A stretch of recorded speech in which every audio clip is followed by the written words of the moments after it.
Hello, my name is Royletta Romaine. I'm the owner of Healing by the Forkful.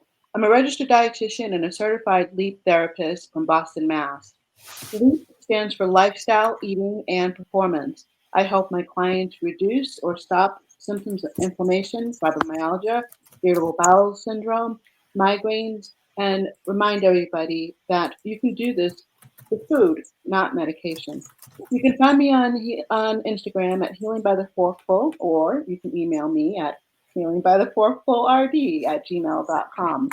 My mini podcast is short and to the point.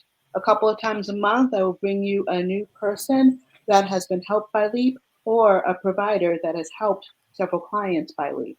Please send me an email if you have questions or would like to be on the podcast. My hope is to reach as many people as I can. So, welcome to Healing by the Forkful. Let's get started. So today I have with me another certified LEAP therapist, her dietitian as well, and her name is Amy Meyers. I'm going to ask her some questions about some of the cases that she's worked with, and just trying to give you a better understanding of what's going on. So, welcome, Amy. I'm so happy to have you here with me today.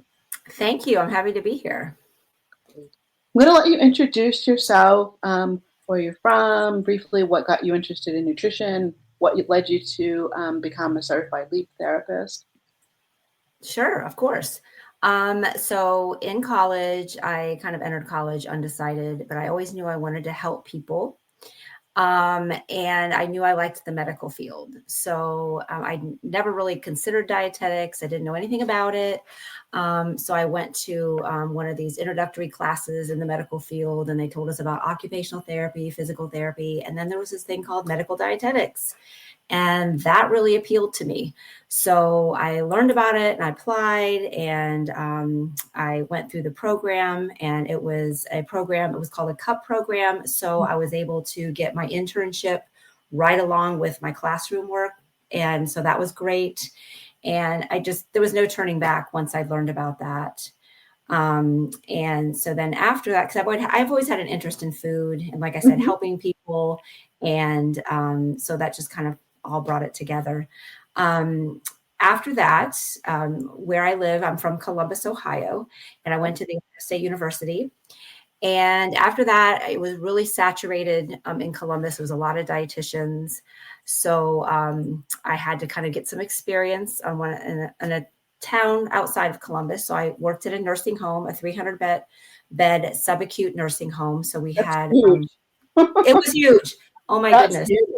Yeah. And I walked in there. It was funny. I walked in there the first day and they're like, "Oh, well, you're a nutrition expert." And I'm like, "Oh my goodness, I just graduated and here I am at a 300 bed facility and I'm the nutrition expert." So that really challenged me, but in a good way. And we had a subacute Medicare wing where I dealt with a lot of head injuries, car accidents, that type of thing. So I got a lot of good experience there. And then with that same organization who owned the nursing home, about a year later, I became a consultant. So I traveled to several different nursing homes and did kitchen checks and just kind of, just oversaw the nutrition departments at these different nursing homes. And I realized at that point I was kind of going in the wrong direction for myself. I knew I liked medical stuff and I wanted to get more into the hospital. So I started working in hospitals, first at a hospital in Chillicothe, Ohio. And then I worked at Doctors Hospital North, which no longer exists, in Columbus, Ohio. Now there's just Doctors Hospital West, which I also worked there. And I got a lot of inpatient experience at both those places. I also was like a media liaison at Doctors Hospital North. So I worked with like the local news station and we did little sound bites of different nutrition topics. So that was fun. And yeah, it was really fun. And then I did some outpatient counseling as well. Then I took some time off to be a mom. And when my oldest child was 12, she was seeing a chiropractor, and that chiropractor was like, "Hey, you want to come?" Actually, I'm sorry, it was a PT clinic. chiropractor. Anyway, they were like, hey, do you want to come out of retirement? And we'd like to offer a holistic clinic and say we have a dietitian available. And I said, great, that'd be awesome. So I just saw patients sporadically when my kids were in school, which was a great fit for me at the time. Oh. And then as I was doing that, I was coming out of being a stay-at-home mom. So I was trying to do a lot of learning and kind of, get things going again. And I came across LEAP and I came across MRT. And I was like, well, this is really, really cool. Isn't it so interesting? Oh, it's amazing. And I was reading about these dietitians who were able to really help patients in a huge way. Patients who are really, really sick, help them to feel, 10 times better. And I was like, well, this is what I really want. Because I think part of me always wanted to be a doctor and really, really help, and really, dramatically help people's lives. But I just didn't go that route. So this was kind of exciting for me. So I went through and I became a certified LEAP therapist. And, I've really never looked back because it's so rewarding just to dramatically help people in that way. Because before that, it was like helping people lose weight, which is also very rewarding. And I still do that.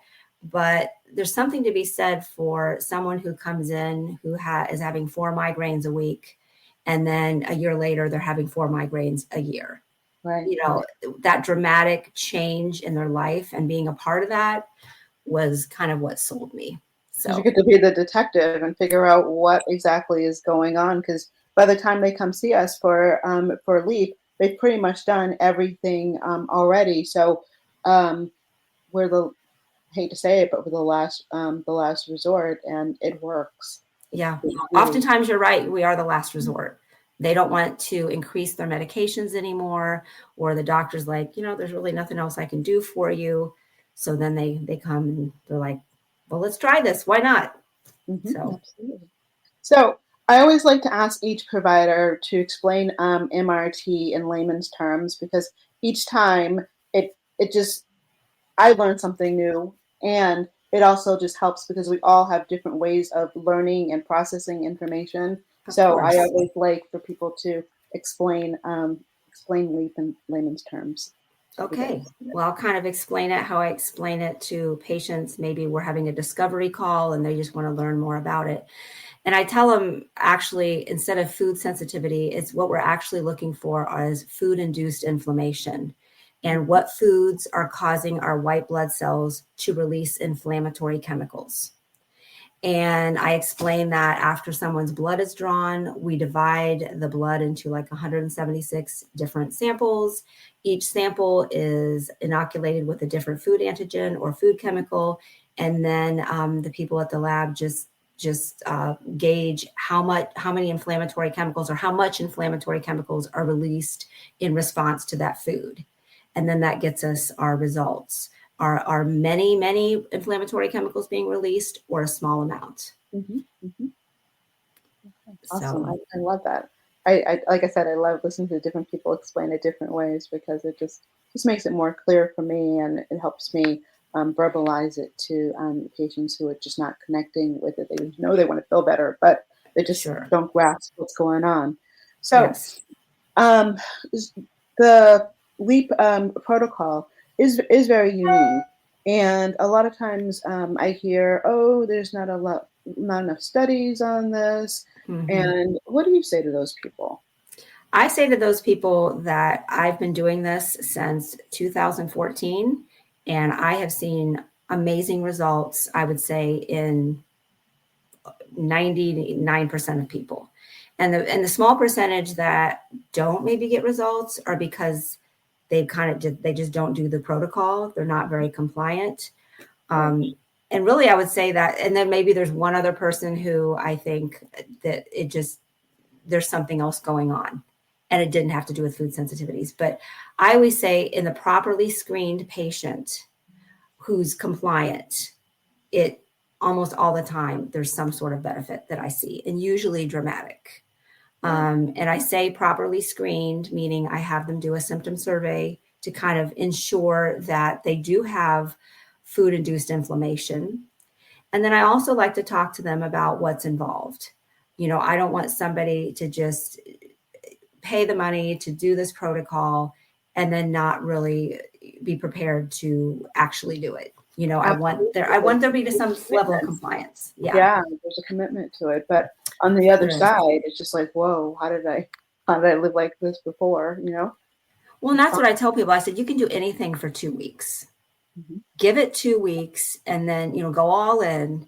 And then, if you don't feel better after 2 weeks, then okay, you can go decide you don't want to do it. But I feel confident saying that because almost everybody feels dramatically better after 2 weeks. Yeah, absolutely. Absolutely. I felt better within about 5 days, 5, 6 days. Mm-hmm. That Mm-hmm. dramatic. So what have your patients been telling you is the hardest part of following this protocol?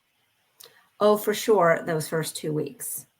That's when the diet is the most restrictive. That's where they have, but I mean, I try to make it as doable as possible. We go through the foods and I try to make sure they have enough protein options and enough vegetable options. And, we decide together what that's going to look like. So we do the best we can to give them as much variety as possible, but it's still tough. You really can't go out to eat. You don't use a lot of packaged products with multiple ingredients. So you really have to be prepared to eat, single ingredient foods. And, it's a change for most people because, we're a highly processed food society. So that can be challenging. But again, I tell them, I'm like, think about how bad you feel and just give it 2 weeks and you'll be so happy that you did. And it's also important to realize that we are dietitians. We are the food professionals. So we don't just hand you a list and say, good luck. We actually go through it and help you decide what the best ways to make this work from your results. So you're not kind of out there flailing and not sure what to eat or what to do. We're there. We're here for the whole ride. We kind of help you through it. So that's something that's very, very unique. Anybody can say, oh, don't eat this anymore. Well, it's in everything. What do you do? Right. What do you change it out for? So 100%. And that's why I always deliver this as a protocol. I never just, we don't sell people this test because the protocol is integral for success. It's a must. Absolutely. And so can you tell us what do patients say is the hardest part about following the protocol once you give them the information? Because we give them lists. And are you really in contact with your patients after they get after you guys go through the certain choices that they're able to have and help them? Is there a lot of interaction between you and the patient? Yes. Well, how I do it, and I've never had this abused or anything. People can basically text me, email me with any questions they have. I've had patients, text me from the grocery store, like, should I buy this? Which kind of almond milk should I get or whatever? And that's fine. And so I think it's mainly, it's just the limitation and, or, oh, I've got a birthday party coming up or a holiday coming up or that sort of thing. And I really encourage them, if there is something coming up, that they go ahead and celebrate whatever that is and then start the protocol afterwards. Right. Because I think early on, it's very hard to, include those things that we associate with holidays and parties, like cake and stuff, because there's just too many ingredients. Absolutely. And it's really simple at the first 2 weeks, because we're really trying to calm the inflammation. And that process has to happen. It's very, very difficult to move on into the upcoming phases. You've got to get inflammation cooled down in that first 2 weeks in order to proceed. Absolutely. And again, we're here to help you through the whole thing because it can be overwhelming. So after we go through the results and pick your foods that are going to work for you, we pick a date for you to start. So we want to set you up for success, and we want to work with you so that you're feeling the best that you can. Absolutely. What are patients coming to you for the most to use the LEAP protocol? I would say mainly gut issues, diarrhea, abdominal pain, IBS, or even things that aren't diagnosed with IBS. Just they have discomfort, Mhm. or they're going to the bathroom a lot. So usually it's those kinds of things. I have had migraines before, success with that. I had someone come to me, actually, it was a son of a former patient. The mom brought him to me, and he had acne. And I'd never done LEAP for acne before. And so I was like, I don't know if this is going to work or not. And she had, her LEAP had helped her so much that she wanted to go ahead and try it on her son because he was about to go on Accutane. And we Wow. did that, and he didn't need to go on Accutane. Awesome. And then 2 months later, he went to college and was doing great. So that was, another rewarding situation because, an 18-year-old with acne, that's uncomfortable. That's Exactly. life-changing for them when they can get rid of their acne. So, but mainly I would say GI issues. I guess I kind of expanded on your question, but No, yeah, no, that's I great. The added more to you it. help, the better, because a lot of people are going to be listening to this and like, is that really going to help me? And Yeah. you do find that when you do the initial symptom survey, they may have come to you for one particular problem, and then as they go through and we calm the inflammation down, they're like, oh, this feels better too. This isn't even why I came. But Absolutely, absolutely. And I'll have to say something too. I have a lot of patients that come to me with GI issues, and that's the thing they tell me. Oh, I have diarrhea 3 times a day or whatever, and what I usually ask them, I'm like, well, let me guess. You probably either have anxiety, depression, insomnia, or something like that, in addition to those GI issues. And I would Mhm. say most of the time they do. They have some of those other things going on, but they're secondary to the GI issues because, Yeah, the whole gut brain connection. Typically, people who have GI issues, I find they also have a lot of those other mental health issues absolutely. as well, and sleep issues. So, Absolutely. And they're just like, wow, how am I sleeping so much better? And like, yeah, people tell me I'm not complaining as much because I feel good. exactly. It changes so many different things. So Absolutely. tell me, what is the shortest time that your clients have felt relief, and what has been the longest time that your clients have felt relief? I would say, for me, and honestly, after one of the things when I see a patient, I like when we go over their results, and then we put them on the 2 week diet. I might hear from them a little bit just about, what to eat, what to buy, and that sort of thing. But our next appointment's 2 weeks along. Hmm. So generally, I would say from what I know in that situation, generally 10 to 14 days, generally 10 days, sometimes 14. Um, but I don't really talk to them at day 5 or day 6 or day 7 to know if it's sooner than that. Yeah, I just wasn't sure because as we say that we are following you through the whole thing, so we do have some kind of interaction with you, a lot of interaction that first 2 weeks when you're looking for things. So Yes, yes. yeah, just curious. Just Well, one curious. thing I will say one thing I noticed, it's a pretty predictable trend. I find, if someone comes in with a symptom survey, then 2 weeks later, I find their symptoms are cut down by 50%. Pretty That's typical. If they come cool. in with a symptom Yeah. survey of 50, 2 weeks later, it's 25. But what I also am noticing, the next month, the symptoms will continue to trend down. So, like if it goes from 50 to 25, generally 2 weeks later, it'll go to like a 12.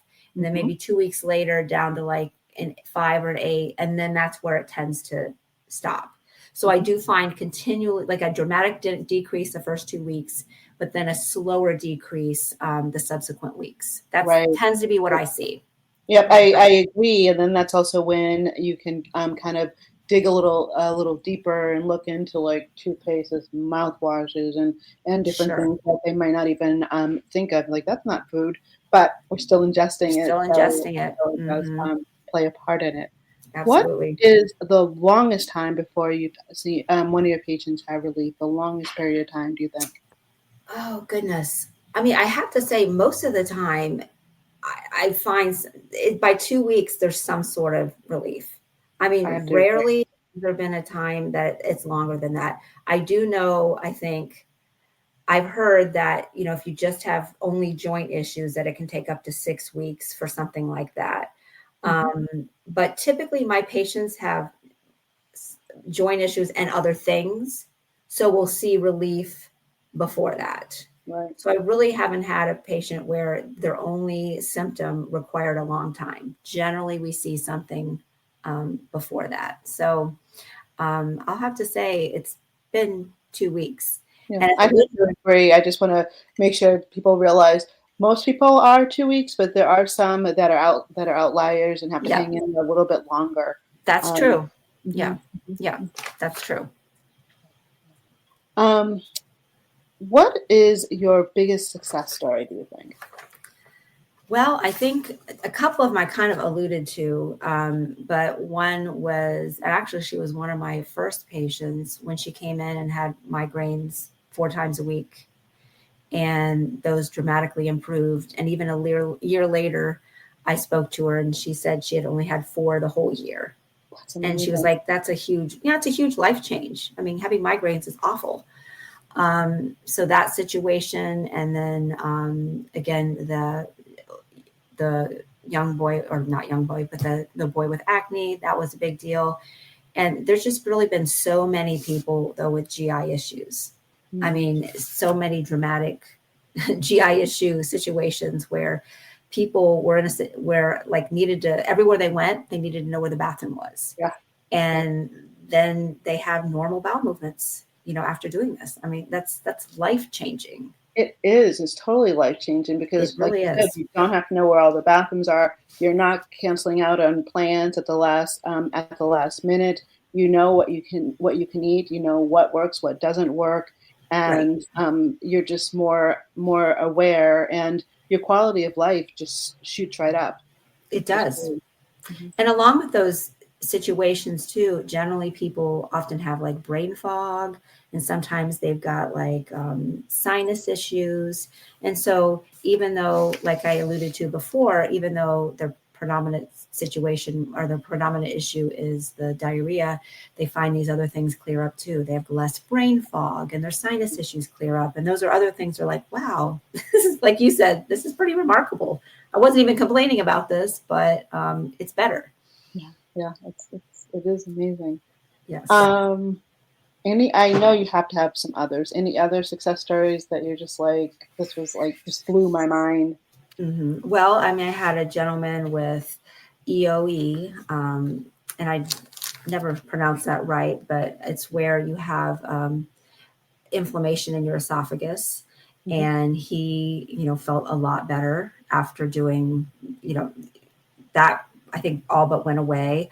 So I had someone who sometimes you get people with really odd things and they don't know what to do about it. And so then they come to you, they're like, well, maybe you can help me. And this particular woman had lip and mouth swelling, face rash, lethargy.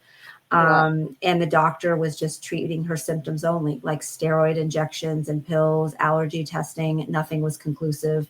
And basically, she found relief from doing that, and there was no even thought of, could this be food related?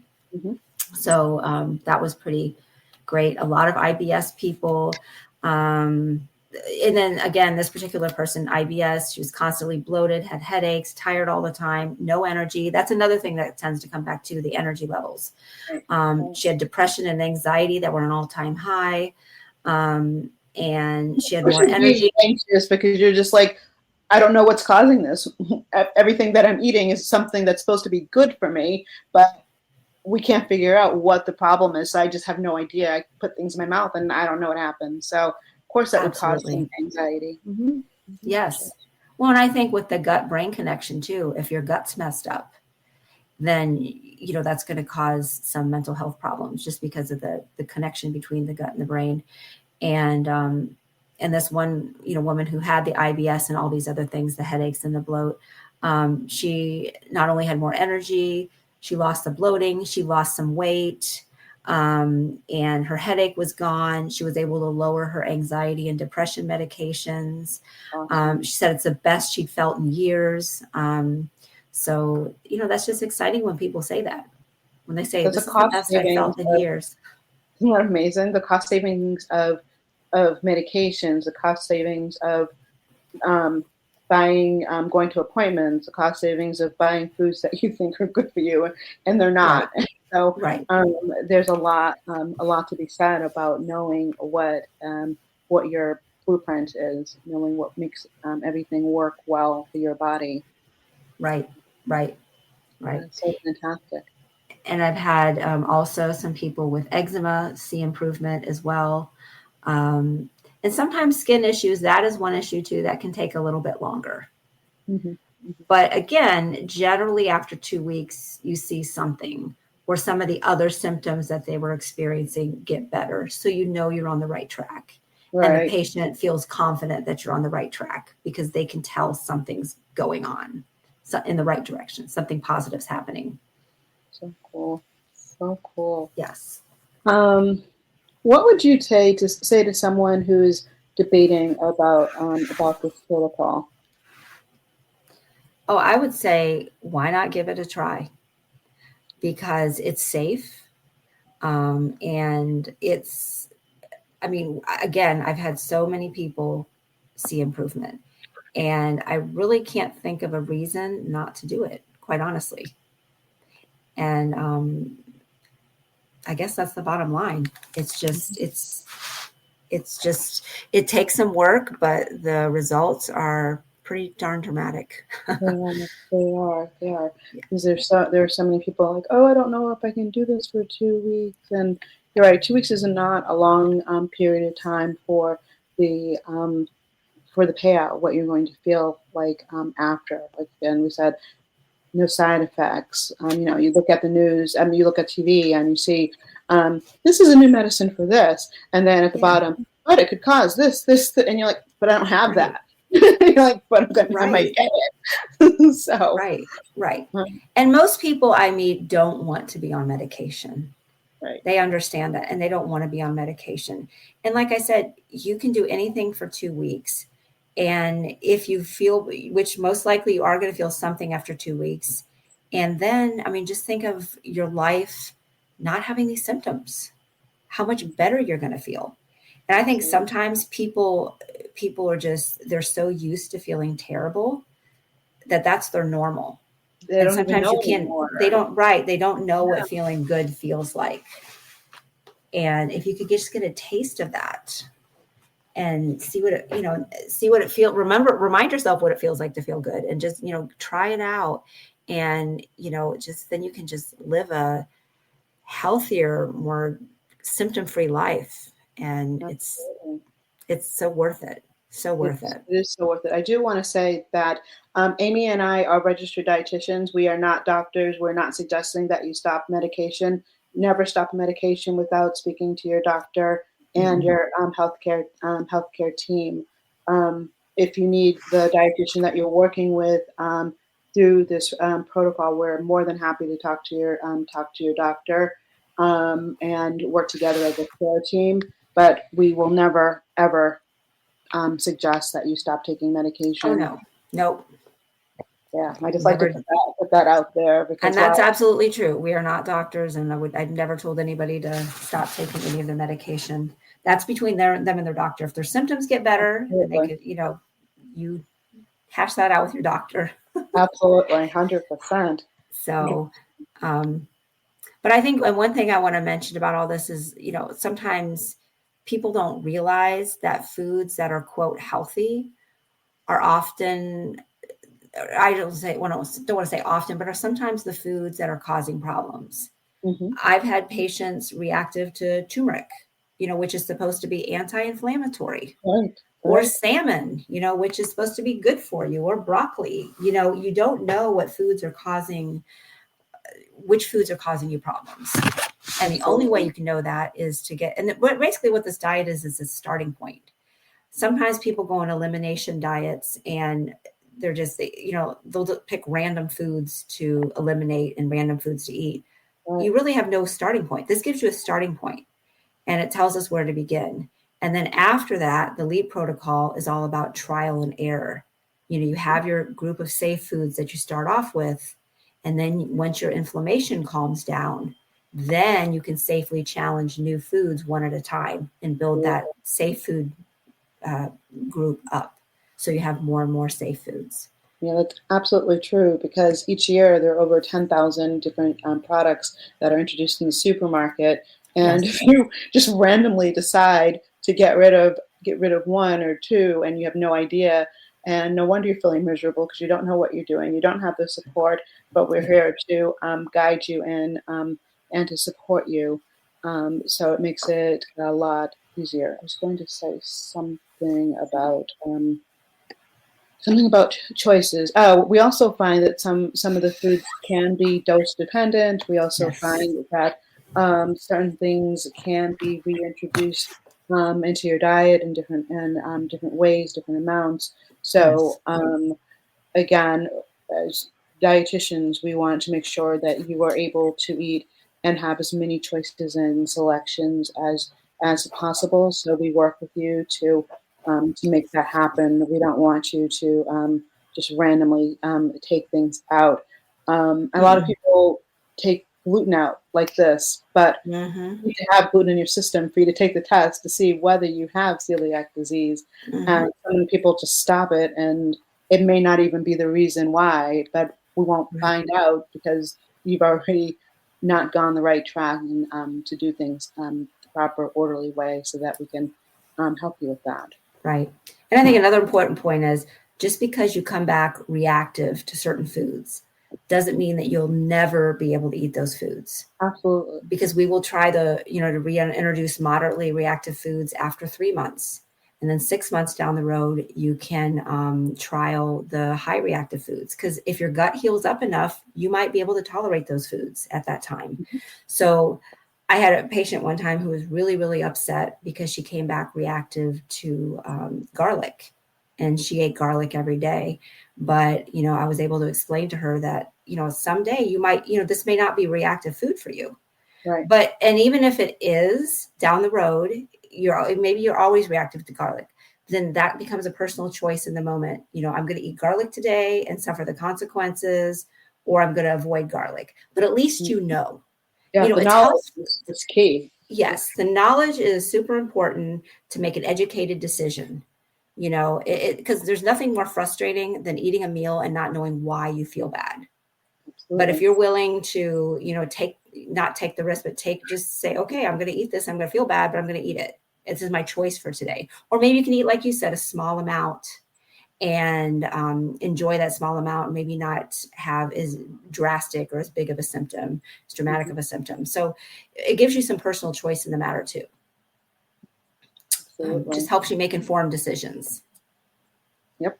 Yeah, that's exactly right. Exactly right. Yes.